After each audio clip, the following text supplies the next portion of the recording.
Wild women, wild women, the ripping and the tearing.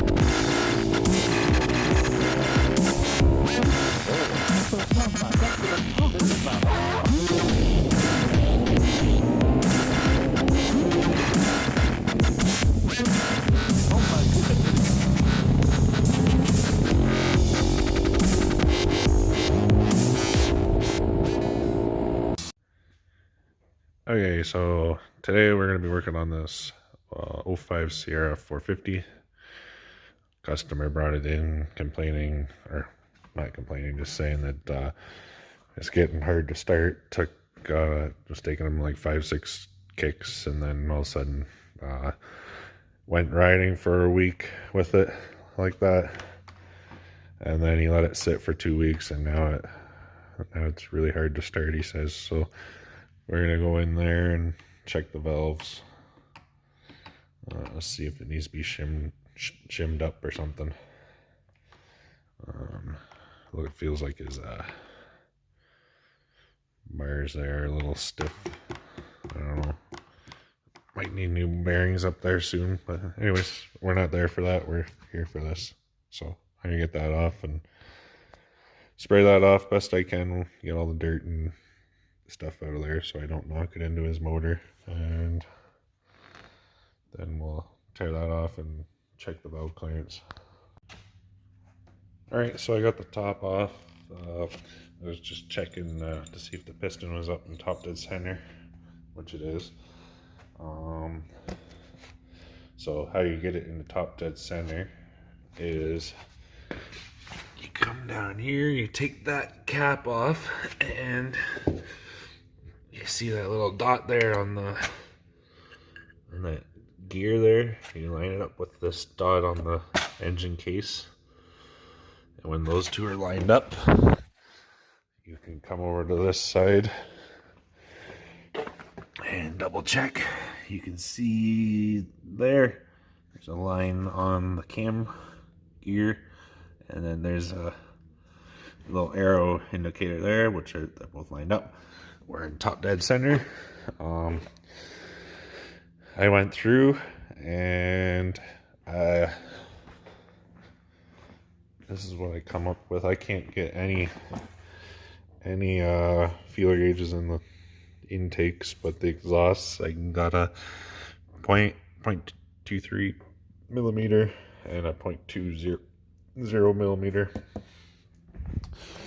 which is out of spec according to the book, because it should be right here 0.25 millimeter to 0.31 millimeters. So I'm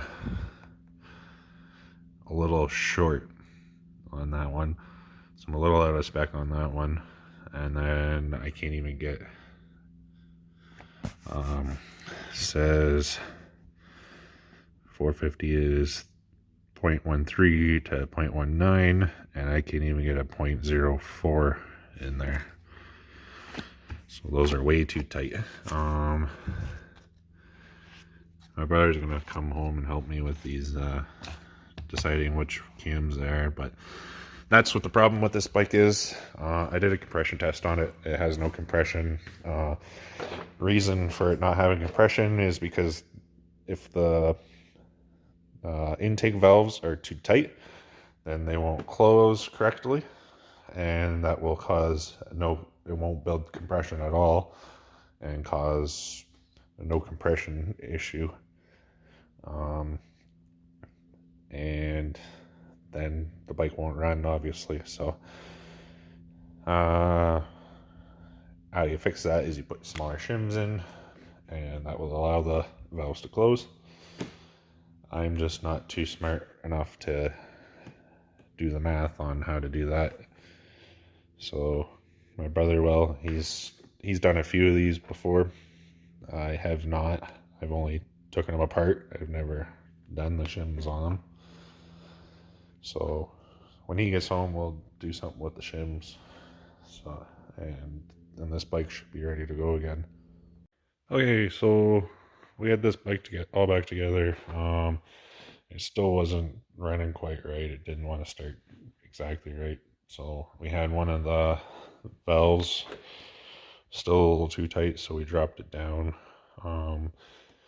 This head only really has about 2 more shim jobs left on it, if it'll make it that far. But right now I got this up because I got the carb out. I'm working on the carb over here because this thing was backfiring and just running like a bag of shit too. So I'm gonna go through here and clean it up, see if that helps it out. So let's tear into it. So I got this thing back together. I found out the issue with the carb. They had the idle screw tuned for an 04 bike, which is 2.5 turns. And on these 05 bikes, it's supposed to be 1 3/4 of a turn. So I readjusted that, cleaned out the inside, which was fairly clean in there. And we're gonna start it up right now. It's cold, so unfortunately on that CRF that I just fixed, the guy was coming to get it the day I was doing the video, and I ended up flooding the bike, and then I had to take it apart again to get to the spark plug and dry out the cylinder and spark plug. And of course, while I have it apart, the guy showed up to pick it up. So unfortunately, I didn't get any video of it starting and running because I didn't want to film while he was here out of respect. So unfortunately, I didn't get any video of it running, but here's a photo of my CR250. You can look, you can look at my CR250 instead. So if you like this video, like and subscribe for more. See you later.